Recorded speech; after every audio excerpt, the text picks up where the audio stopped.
2040 तक चंद्रमा पर पहला भारतीय अंतरिक्ष यात्री भेजने की तैयारी। तिरुवनंतपुरम एजेंसी। चंद्रयान 3। भारतीय अंतरिक्ष अनुसंधान संगठन इसरो के अध्यक्ष एस सोमनाथ ने कहा है कि चंद्रयान 3 चंद्र मिशन की शानदार सफलता के बाद इसरो 2040 तक चंद्रमा पर पहली बार भारतीय अंतरिक्ष यात्रियों को भेजने की अपनी योजना पर जोर शोर से काम कर रहा है।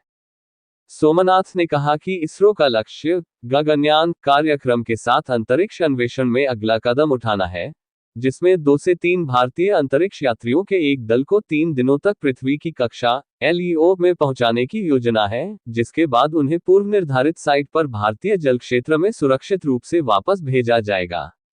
उन्होंने मनोरमा ईबुक 2024 के लिए एक विशेष लेख में यह बात कही है।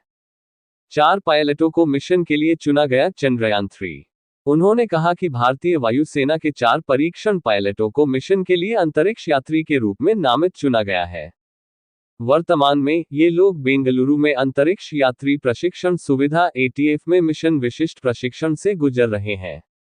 पहले मानवयुक्त अंतरिक्ष मिशन गगनयान में महत्वपूर्ण प्रौद्योगिकियों का विकास शामिल है, जिसमें एक मानव रेटेड मानवों को सुरक्षित रूप से परिवहन करने में सक्षम लॉन्च वाहन HLVM-3, एक क्रू मॉड्यूल CM और सर्विस मॉड्यूल SM और जीवन समर्थन प्रणाली वाला एक ऑर्बिटल मॉड्यूल शामिल है।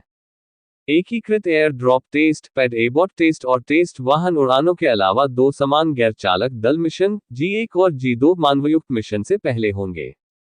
CM अंतरिक्ष में चालक दल के लिए पृथ्वी जैसे वातावरण वाला रहने योग्य स्थान है और इसे सुरक्षित पुनः प्रवेश के लिए डिजाइन किया गया है।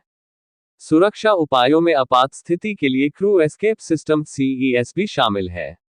उन्होंने कहा कि परीक्षण वाहन TVD-1 की पहली विकास उड़ान 21 अक्टूबर 2023 को प्रक्षेपित की गई थी और इसने क्रू एस्केप सिस्टम के इन फ्लाइट डिलीवरी का सफलतापूर्वक प्रदर्शन किया। इसके बाद क्रू मॉड्यूल को अलग किया गया और भारतीय सेना ने बंगाल की खाड़ी से इसकी सुरक्षित पुनर्प्राप्ति की गई। उन्होंने कहा, इस परीक्षण उड़ान की सफलता बाद के मानव रहित मिशनों और 2025 में प्रक्षेपित होने वाले अंतिम मानव अंतरिक्ष मिशन के लिए महत्वपूर्ण थी। सोमनाथ ने कहा, इसरो की एक अन्य महत्वपूर्ण परियोजना आदित्य L1 है, जो भारत का पहला सौर खोजपूर्ण मिशन है। ये लैग्रेंज पॉइंट 1 के अनूठे सुविधाजनक बिंदु से सूर्य का अध्ययन करेगा। ये चंद्र और सौर अनुसंधान दोनों में देश की शक्ति का प्रदर्शन करेगा।